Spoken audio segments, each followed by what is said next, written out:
introduce yourself, your name, and what is your position in here? My name is Helen and I'm the team leader of the lounge. Alright, so first question, has SOP been implemented for employees in the lounge? Yes, of course, all the employees in the lounge know about the extension of the standard operation procedures and their implementation in order to minimize errors such as the work accidents. So everyone already knows and has implemented the SOP. That's why we place the position in the right section. What if one day a work accident occurs in the lounge? So if a work accident occurs accompanied by serious injury, the hotel will immediately call an ambulance to treat the employees who experienced work accidents. So is there a special way to implement SOP in the lounge?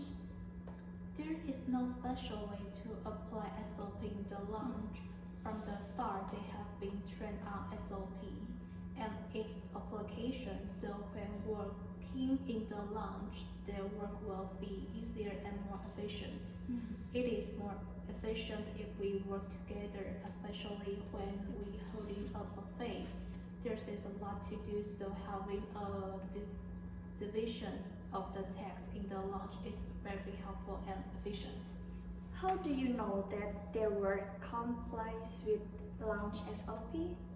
So every day I'll check their works, such as whether the reports that are correct, and I'll patrol the lounge to see whether everything is in accordance with the SOP, or whether there is still something that is not quite right. What do you do if something isn't right? So usually I will ask them what happened or why it is not right, then I evaluate it and we fix it together.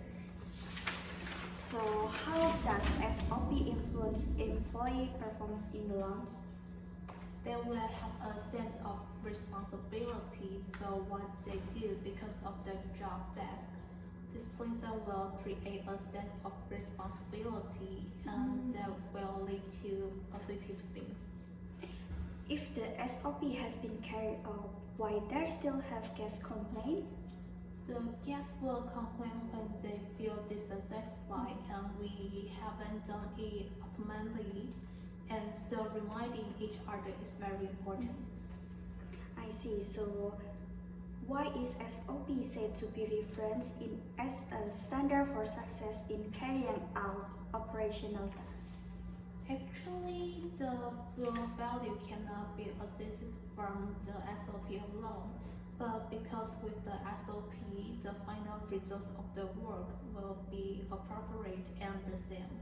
If there are things that are not the same or errors in carry out a potential text, it will be very easy to track them because usually the SOP has detailed optional processes.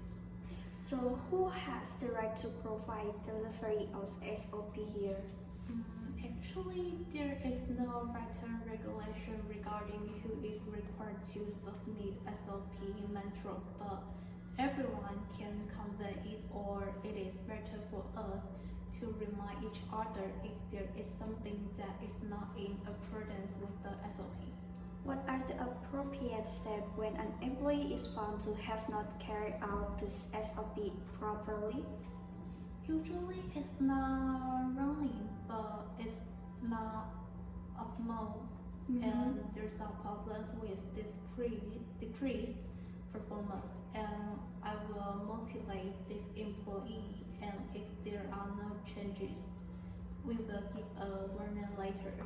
So far, the warning letter is at least to provide lessons and a sense of the caution to improve their performance. So will any change or update other than the SOP will affect the SOP, for example, menu change or the other change?